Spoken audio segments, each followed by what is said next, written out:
இன்றைக்கி இருக்கிற சூழ்நிலையில்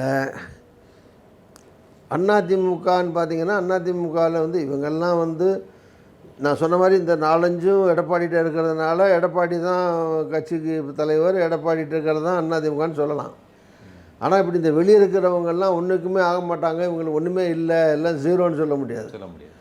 அவங்கவுங்களுக்கும் ஒரு சக்தி இருக்கும் அங்கங்கே. ஸோ இப்போ உதாரணமாக வந்து ஓபிஎஸ் வந்து எம்பிக்கு நின்னார் ராம்நாட்டில்.